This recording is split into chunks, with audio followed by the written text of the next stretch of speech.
News e agora nós vamos dar uma passeada pelo cenário de alguns pré-candidatos à presidência da República para a eleição do ano que vem, a eleição presidencial de 2022, gente. Há menos de um ano do pleito, aliados esperam que o presidente Jair Bolsonaro escolha o seu novo partido ainda em 2021.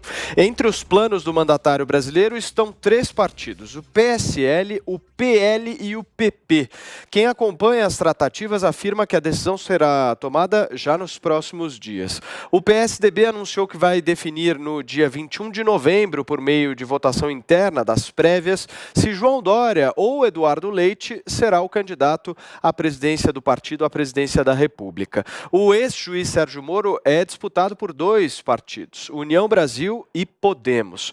Mas uma pesquisa de opinião pública nacional, feita pelo Instituto Paraná Pesquisas, apontou que 57,7% dos eleitores não concordam com a candidatura de Moro contra 35,5% que o apoiam. É justamente o tema para a gente discutir aqui. O Sérgio Moro agora declarou a sua filiação ao Podemos, né? Próximo dia 10 de novembro, está aí um ato que mexe com a eleição de 2022. Eu quero saber o seguinte, meu caro Fábio Piperno, o Sérgio Moro racha a direita? Paulo, não é que o Sérgio Moro rache a direita, mas o Sérgio Moro vai disputar o voto da direita. A fatia que ele vai abocanhar, eu não faço a mínima ideia de qual seja. Ele vai largar aí com 7, 8, 9% em pesquisas, como a gente já viu. Agora, vamos lá. Em 2018, o presidente Bolsonaro teve no primeiro turno 46%. É evidente que hoje ele não tem mais isso. Uma parte desse eleitorado descontente, alguns partidos que estão aí e tal, o próprio Moro, outros políticos, eles hoje tomaram outros caminhos. Então, é exatamente nessa base do bolsonarismo descontente, refratário, que o Sérgio Moro vai acabar navegando. Só que o Sérgio Moro ele não vai entrar para perder. Hoje ele era, até agora, né, um advogado, um executivo de uma banca internacional muito bem pago. Mas não vai voltar aqui no Brasil para entrar numa gelada se filiando a um partido que tem até bom tamanho aí no Senado, mas não é um grande partido aí de inserção totalmente nacional, né? Enfim. Então, ele vai analisar cenários, ele vai ser cortejado por muita gente e eu acho que tem uma variável disso aí. Sérgio Moro sempre teve uma excelente relação com o governador Dória. Vai que Dória perca as prévias, né? Eu acho que ele ainda é o favorito, mas já não é um favorito absoluto como era um mês atrás. Se Dória perder, eu não duvidaria de que o governador João Dória, de alguma forma, desse um impulso a essa candidatura a Sérgio Moro. Muito bem, meu caro Jorge Serrão, agora nós estamos discutindo essa candidatura do Sérgio Moro, mas ela vai acontecer mesmo? Ou a gente passa a ver agora o ex-juiz não como um juiz como ele era antes, né, um ex-juiz, e agora como um político? Porque o Zé Maria Trindade hoje de manhã falou uma coisa interessante em relação a essa filiação do Sérgio Moro. Ela traz a certeza que ele será candidato. A que é o que a gente pode discutir? Essa é a grande questão. Sérgio Moro é um candidato a quê? Ele absolutamente não tem vocação para a política. Vamos rememorar. Ele foi o grande juiz da Lava Jato, que condenou Lula, Companhia Limitada, tornou-se um herói nacional. Aí, Paulo Guedes teve a ideia de trazê-lo para o governo Bolsonaro. Paulo Guedes e o pessoal do mercado financeiro apostou tudo em Lula. Apostou tudo, em Sérgio Moro. Inclusive, as organizações Globo achavam que Moro, num eventual governo Bolsonaro, seria até um fator que poderia evitar os ataques que o presidente Bolsonaro pudesse fazer contra o Grupo Globo, atenuar a pancada de Bolsonaro contra eles. Isso não deu muito certo. O Sérgio Moro, naquela época, já tinha a assessoria da família da colunista Miriam Leitão. Então, esse Sérgio Moro foi o ministro da Justiça de Bolsonaro, que de herói saiu mal do governo. Saiu do governo Bolsonaro pelas portas dos fundos como a pecha de traidor do Bolsonaro. Todos que foram considerados ou classificados como traidor do Bolsonaro, todos eles estão tendo problemas políticos graves de popularidade. O Bolsonaro, com tudo que diga contra ele aí, mas quem ficou contra ele está se dando muito mal. Então, o Moro tem vários problemas para ser candidato. Um deles é essa pecha do traidor. A outra questão é, ele não tem vocação para cargo executivo na política. Ele não tem traquejo para a política. Outra questão, o posicionamento dele político até agora não é claro. Você não tem certeza se ele é um homem de centro, de esquerda, de direita, ele é o todo indefinido. Isso é muito complicado politicamente para quem quer ser candidato a alguma coisa. Além disso, é muito estranho que alguém que trabalhe para uma transnacional de advocacia, ganhando muito bem, resolva deixar essa posição confortável, já cometeu o primeiro erro de deixar de ser juiz federal para entrar no governo, para entrar para a vida política esquisita que, em tese, de maneira honesta, não remunera tão bem assim. Então, isso já gera uma outra suspeita. Sobre a filiação de Moro ao Podemos, eu vou direto ao assunto. Não creio que ele seja candidato a cargo executivo. Muito provável é Senado. Agora, se o PSDB, se João Dória ganhar a convenção do PSDB, é muito provável uma aliança com Sérgio Moro de vice. O Dória tem isso na mira e pode tentar executar. Agora, se esses inimigos queridos do Bolsonaro são viáveis politicamente, essa é outra questão que o tempo político vai dizer. Bruna, agora essa filiação toda, né? Se a gente for analisar as redes do ex-juiz e ex-ministro Sérgio Moro, tem lá um belíssimo convite dele olhando para o céu, enfim, tem até um slogan, Juntos por um Brasil mais justo, enfim, tem toda uma pompa, né, gente, de candidato. Mas isso também faz parte de uma estratégia de soltar o nome para ver no que vai dar. Eu ouvi também, minha querida, que o Sérgio Moro estaria possivelmente em busca de uma certa imunidade parlamentar e que não seria interessante ele sair candidato à presidência da República para vir ou a disputar a Câmara dos Deputados ou o Senado Federal para conseguir essa imunidade. Como é que você vê isso? Qual que é o interesse do Moro nessa história? Olha, Paulo, eu também vi as redes do Podemos, né? Inclusive eles dizem que essa filiação no dia 10 de novembro é um marco para a pré-campanha que virá, assim, já dão a entender que o Moro será candidato, etc. E aí o Serrão estava dizendo, né, sobre a possibilidade de uma aliança com o do João Dória. E se a gente analisa os 300 mil nomes aí da terceira via, de fato eu vejo, tá? Ainda com essa pesquisa da Paraná, que o Sérgio Moro é aquele que tem maior popularidade. Então, ele supera de longe o Ciro, o João Dória, Eduardo Leite, lá em cima. Por quê? Porque ele tem uma simpatia muito grande, não só da cidade de Curitiba, né, como de muitas pessoas que não entendem muito bem e não ligam muito para as diferenças das políticas públicas propriamente conservadoras ou progressistas, né? As pessoas que não estão muito preocupadas com isso, mas que têm um enorme apreço pelo combate à corrupção. Assim, essa mentalidade vem para a rua, a gente pode dizer, né? O Sérgio Moro sempre foi o herói desse pessoal, que era, assim, uma ala honesta, né? A ala que não queria bagunça do PSDB, né? A ala mais, assim, anticorrupção do PSDB. A gente viu isso, foram as pessoas que se destacaram ali na CPI dos Correios e depois toda essa campanha contra o PT na época do Petrolão, a gente tinha essa ala. E o Sérgio Moro, ele é aí muito admirado por esse pessoal. Então, ele é um nome que traz peso para qualquer candidatura. Eu acho que, inclusive, se a terceira via quisesse ter alguma chance, é interessante fazer, como você disse aí, esse balão de ensaio, né, para testar isso que é ao que tudo indica, é assim. Seria o nome da terceira via, mas mais assim, considerado, né, que agregaria o maior número de votos. E aí, realmente, poderia trazer uma chance aí para a terceira via, porém, vamos lembrar que no segundo turno, com uma chapa, ainda que fosse João Dória, Sérgio Moro.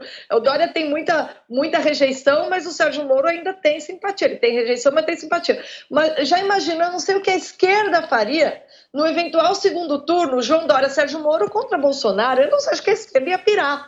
Porque o Sérgio Moro, assim como o João Dória, são detestados pela esquerda, né? Ainda que o João Dória não é exatamente um social-democrata. Ele é um político, é um showman, é um outro outsider com a cara do establishment, né? E o Sérgio Moro é alguém que é detestado pela esquerda porque prendeu os caciques do PT. E é alguém associado, é alguém que, porque Bolsonaro e esses nomes conservadores, a esquerda chama tudo isso de fascista. Ela não sabe muito bem o que é conservadorismo. Extrema-direita, fascista, desgraçados, canalhas.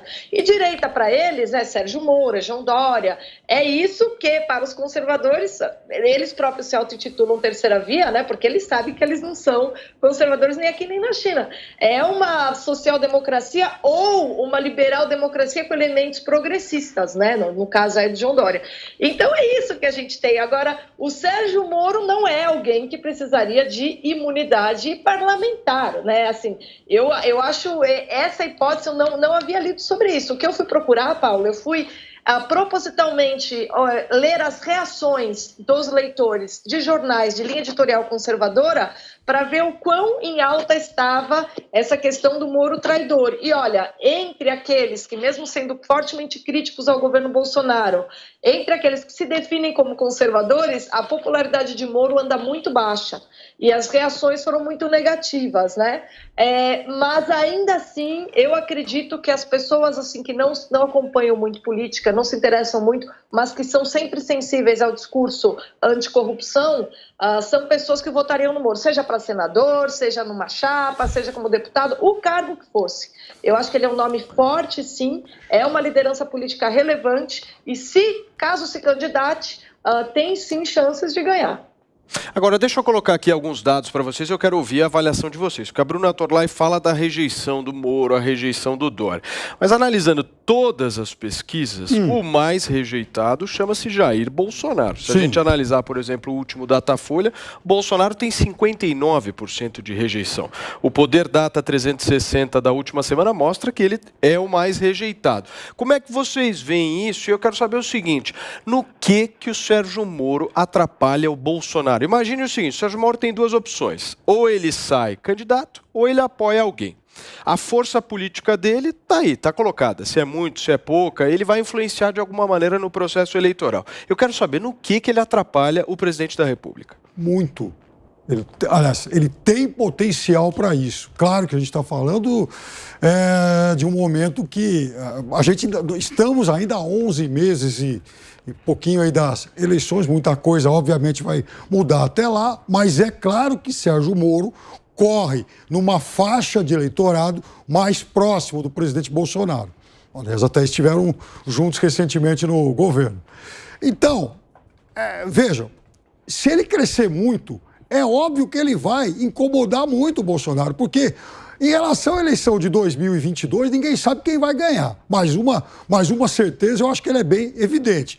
Lula, a menos que sofra um infarto, que desapareça do mapa, Lula estará no segundo turno. Se vai ganhar ou não, é uma outra história. Mas Lula estará no segundo turno, que tem um imenso eleitorado, voto cativo. E sempre recordo o seguinte, nunca é demais lembrar que Lula da cadeia colocou o Haddad no segundo turno. Imagina o Lula solto na liderança fazendo campanha. Então, Lula estará no segundo turno. Bolsonaro provavelmente hoje teria a segunda vaga. Só que a gente não sabe qual vai ser o potencial de crescimento, qual seria, né? O potencial de crescimento de Sérgio Moro e quais as alianças e com quem ele estaria aliado. Isso pode mexer no xadrez eleitoral. O convite está muito bonito, né, Bruna Torlai? Convite muito bem feito, bom slogan, boa foto. O que você achou? Olha, Paulo, eu queria responder objetivamente a sua pergunta, que ela é muito boa, né? Em que exatamente o Moro atrapalha o Bolsonaro? Eu já sinalizei isso na minha fala anterior, mas eu reitero aqui. O Moro, ele atrapalha objetivamente porque é ele quem angaria os votos daquela parcela da sociedade que sempre vota no discurso anticorrupção. Essa foi um grupo de pessoas que compôs o voto aí em Jair Bolsonaro em 2018. Agora, se vem o Sérgio Moro, é muito provável que uma parte importante desses votos se dirijam a ele. Então, nesse ponto, ele tem a possibilidade aí de atrapalhar. Agora, quanto à fala do Piperno, que eu achei engraçado, ele falar que o Lula está em primeiro lugar. Olha, assim, eu não sou muito boa em futurologia, mas eu apenas imagino que se a gente estivesse num restaurante, Sérgio Moro numa mesa e Lula na outra, eu não duvido que haveria fila de gente para tirar uma foto com o Sérgio Moro. Agora, do Lula, eu acho que teria foto para o pessoal da tomatada. Porque, nesse ponto, o Lula não consegue sair na rua. Então, é complicado a gente imaginar ele no primeiro lugar das pesquisas. Eu de verdade, gostaria de entender a metodologia. O Moro é alguém que ainda tem admiração de muita gente. Tem uma ala que eu considero traidor, mas tem pessoas que até hoje o admiram. Agora, o Lula, assim, é só meia dúzia de sindicalistas, então, né? Eu acho que esse, Ninguém eu acho quer que fazer esse, selfie com o Lula, não. esse é um bom Vamos. ponto, ô Bruna, porque o Piperno cravou aqui neste programa que o Lula está no segundo turno. Não, mas Nessa vamos- eleição, Sim, dá para escuta. ter alguma certeza? Você acha que dá para ter alguma Claro certeza? que sim. Vejam, quantas eleições diretas o Brasil teve até hoje? 8, né? Desde que foi redemocratizado. O PT foi primeiro ou segundo em todas. Quantas eleições, qual foi o retrospecto eleitoral do Lula nas 5 últimas? Ele ganhou 2, elegeu a Dilma em 2 e da cadeia colocou Fernando Haddad no segundo turno, com 29% no primeiro turno. Ou seja, o Lula preso, ele consegue transferir 29% para o candidato que ele inventou, que tinha 1%. Agora, o Lula solto fazendo campanha, me parece bem lógico que tem um eleitorado ainda maior do que teve Fernando Haddad, conforme, aliás, as pesquisas de opinião expressam hoje. Muito bem. Meu caro Jorge Serrão... Me explica o engajamento dele no Twitter, Piperno, porque eu realmente não entendo o engajamento tão baixo por uma figura tão popular, mas não quero interromper o Serrão. Não. Eu quero ouvir o nosso Serrão também. Chama o VAR, Serrão. O que vai dar nessa história? Vai, chama o Vamos VAR. chamar o VAR. O Lula, depois de descondenado pelo golpe dado pelo Poder Supremo nas 3 instâncias da Justiça Federal, ele se desgasta ainda mais. É um candidato inviável do ponto de vista eleitoral, a não ser que o brasileiro ame votar na corrupção. Isso não vai acontecer. Sobre Moro atrapalhar Jair Bolsonaro, tem pouca chance, porque Sérgio Moro tem só um problema básico. Ele não tem vocação para a política. Não adianta querer construir um candidato biônico, porque o jeito dele não é o jeito de político. Ele, num cargo executivo, seria um desastre. Vai atuar como um juiz que acha que pode ser um déspota. E isso não funciona. Sobre pesquisas, cuidado. Tem a resolução 23.800 ou 600 do Tribunal Superior Eleitoral, que adverte que a partir de 1º de janeiro, todos os institutos de pesquisa serão obrigados a publicar suas enquetes, detalhando os cadernos de pesquisa e mostrando como estão chegando aos percentuais que apresentam. Então, pode anotar, Lula vai desabar nas pesquisas a partir de 1º de janeiro, quando elas forem absolutamente checáveis por uma auditoria, porque vai ser obrigado o TSE a observar isso com a publicação dessas pesquisas oficialmente.